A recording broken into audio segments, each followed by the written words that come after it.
क्या मृत्यु से बचा जा सकता है? क्या कोई ऐसा भी है जो स्वयं काल को भी जीवन का उपदेश दे सकता है? क्या मृत्यु के बाद जीवन समाप्त हो जाता है या यह एक नई यात्रा की शुरुआत होती है? आज मैं आपको एक ऐसी अलौकिक गाथा सुनाने जा रहा हूँ जहाँ स्वयं काल, जो पूरे ब्रह्मांड में सबसे शक्तिशाली माना जाता है, भगवान श्री कृष्ण के समक्ष उपस्थित हुआ और उनसे जीवन और मृत्यु का रहस्य जानने की प्रार्थना की। यह वह क्षण था जब काल को भी अपने अस्तित्व पर संदेह हुआ और उसने श्री कृष्ण से अमरता का मार्ग पूछा। श्री कृष्ण भगवान विष्णु के पूर्ण अवतार, जिन्होंने धर्म की स्थापना और अधर्म के विनाश के लिए इस पृथ्वी पर जन्म लिया। उन्होंने महाभारत के युद्ध में अर्जुन को गीता का उपदेश दिया, जो संपूर्ण मानव जाति के लिए एक अमूल्य ग्रंथ बन गया। लेकिन क्या आप जानते हैं कि श्री कृष्ण ने केवल मनुष्य को ही नहीं, बल्कि स्वयं काल को भी जीवन का उपदेश दिया था? यह कथा श्रीमद् भागवत महापुराण, महाभारत और विभिन्न पुराणों में प्राप्त होती है, जिसमें भगवान श्री कृष्ण का संवाद स्वयं काल से होता है। यह कथा हमें यह समझाने के लिए पर्याप्त है कि भगवान श्री कृष्ण का ज्ञान और उपदेश केवल धरती के प्राणियों तक सीमित नहीं था, बल्कि संपूर्ण ब्रह्मांड पर उनका प्रभाव था। आइए इस दिव्य कथा को विस्तार से जानें और समझें कि जब स्वयं काल ने भगवान श्री कृष्ण से प्रश्न किया, तब भगवान ने उसे क्या उत्तर दिया और इस उपदेश का क्या महत्व है। कथा का आरंभ कुछ इस प्रकार होता है। द्वापर युग में जब भगवान श्री कृष्ण पृथ्वी पर अवतरित हुए थे, तब उन्होंने कई असुरों का संहार किया, धर्म की रक्षा की और अधर्म का नाश किया। महाभारत के युद्ध के बाद जब श्री कृष्ण ने अर्जुन को गीता का दिव्य ज्ञान दिया, तब उनके ज्ञान की कीर्ति चारों दिशाओं में फैल गई। युद्ध समाप्त होने के बाद श्री कृष्ण अपने भाइयों और पांडवों के साथ द्वारका लौट आए। द्वारका नगरी स्वर्ण की भांति चमक रही थी। श्री कृष्ण अपनी रानियों, अपने मित्रों और अपने कुल के साथ सुखपूर्वक जीवन व्यतीत कर रहे थे। चलिए अब बात करते हैं भगवान श्री कृष्ण और काल के संवाद के बारे में। किंतु एक दिन एक अद्भुत घटना घटी। ब्रह्मांड के स्वामी श्री कृष्ण के पास स्वयं काल उपस्थित हुआ। यह कोई साधारण घटना नहीं थी, क्योंकि काल स्वयं उस ईश्वर के समक्ष आया था जो काल को भी निमंत्रित कर सकते थे। काल ने भगवान श्री कृष्ण को प्रणाम किया और कहा, हे वासुदेव, मैं काल हूँ। समस्त सृष्टि का विनाश मेरी गोद में ही होता है। मैं ही सभी जीवों की आयु का निर्धारण करता हूँ, किंतु आपके समक्ष आते ही मुझे ऐसा प्रतीत हो रहा है कि मेरी सत्ता शून्य हो गई है। भगवान श्री कृष्ण मंद मुस्कान के साथ बोले, हे काल, तुम तो सृष्टि के नियमों का पालन करने वाले हो, फिर तुम्हें किस बात का भय है?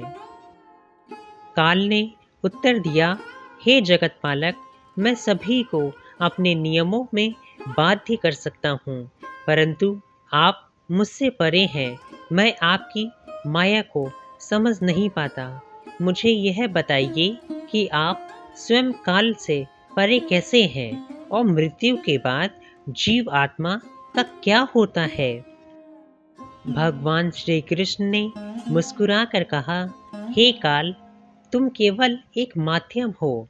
जन्म और मृत्यु की प्रक्रिया तो सृष्टि का नियम है, लेकिन जो मुझ में लीन हो जाता है, जो मेरी शरण में आ जाता है, वह मृत्यु के चक्र से मुक्त हो जाता है।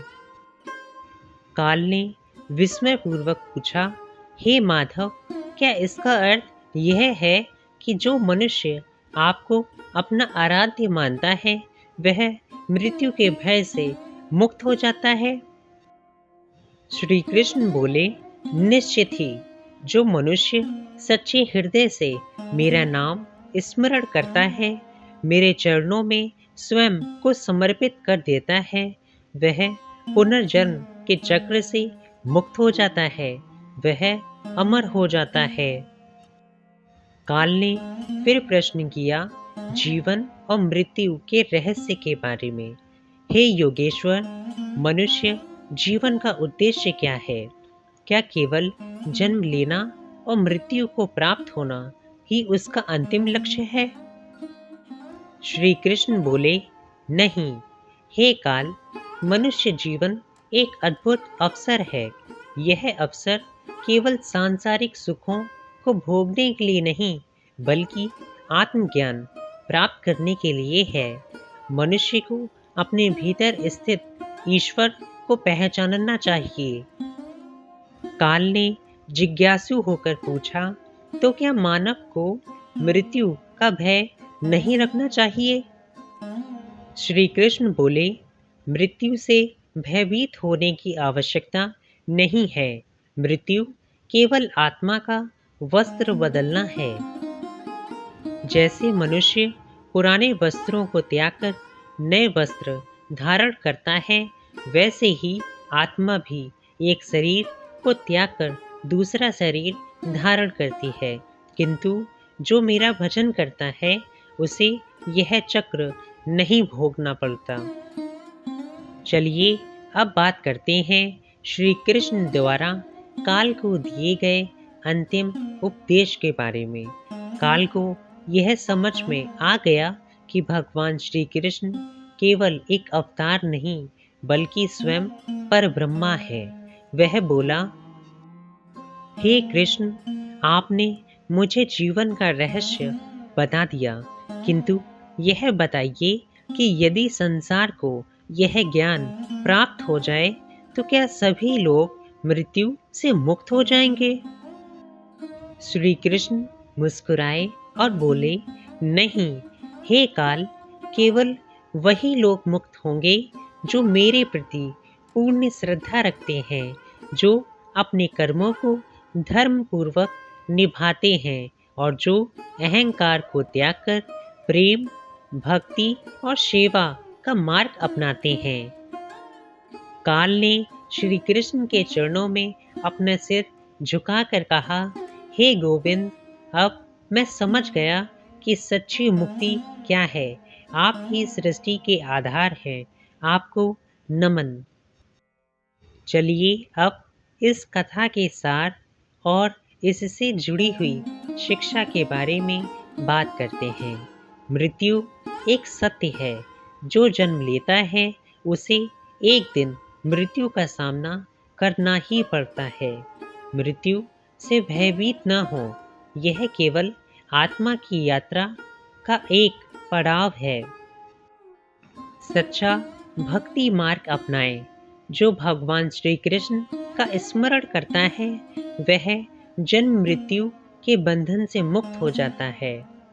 धर्म और सत्य का पालन करें। अपने जीवन में सच्चाई और भलाई को अपनाएं।